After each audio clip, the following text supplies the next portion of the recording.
What's happening, Panda Nation? Peter Von Panda here. Let's check out another flashlight that's always made me say, wow. Hey, I just picked this up. It's another WowTac, and it's the A7 Tactical, and it's serviced by ThruNite. And here it is, true unboxing.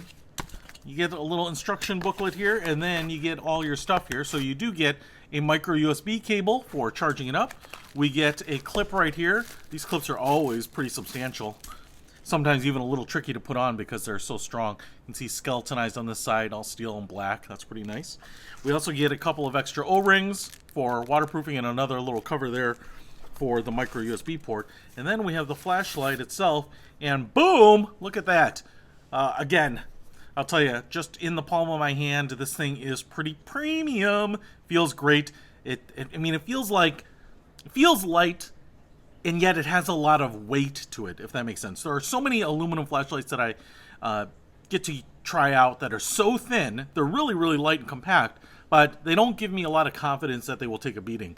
And these tactical lights, usually with this kind of crown up here, nice big lens, you can see the LED emitter right in there.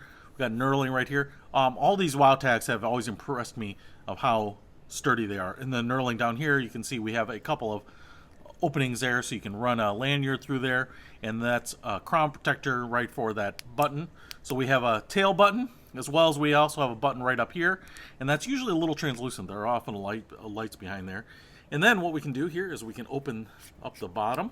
That's where one of the O-rings will be, and you can see spring on the tail end. And then if we pull this out, here we have the 2600 milliamp hour 18650 battery, and the way that this gets charged is in the light itself. So I'm going to go ahead and put this back on, and you can see that little rubber cover where we get an extra one included with there. If I pull it up here, we have the micro USB port, so that's where we'll charge it up. And then what we'll be able to do is turn it on.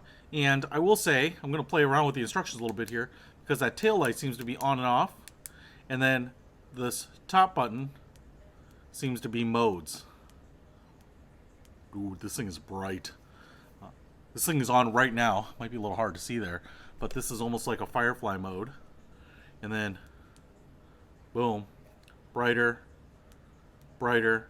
You just hold it down. Oh, and then we get strobe. And then you just click to go through the modes. There are 5 modes, not including strobe. So Firefly, low, medium, high, and then turbo. So let's see if we can get there again. Firefly, low, which is 12 lumens, medium, 65 lumens, high, 296 lumens, and then turbo, 1047 lumens. And then if we just hold the button down, we get to that strobe, which is 296 lumens, and helps ward off an attacker. Now let's see how this thing does in the dark. All right, so this is Firefly mode. I can light up my foot here. Things right in front of me. This is perfect for reading a map or going through my pack inside a tent. But if I just tap it up to the next level there, you can see that's pretty bright. I can go out 10 feet and it's a very, very usable light. If I go up again to the next level, I can even illuminate those trees out there. And if I go up one more level, man, that is super, super bright. So this is really bright. It can illuminate the stuff way, way out there, which is really nice. Man, this little flashlight really does wow you. That WowTac, the A7 tactical flashlight, it's perfect for your EDC, bug out bag, even a glove box, but I would rely on this as my exclusive light for my next outing. So this thing is pretty impressive. If you want to pick it up, I'll put a link to it in the description below. Peter Von Panda, out.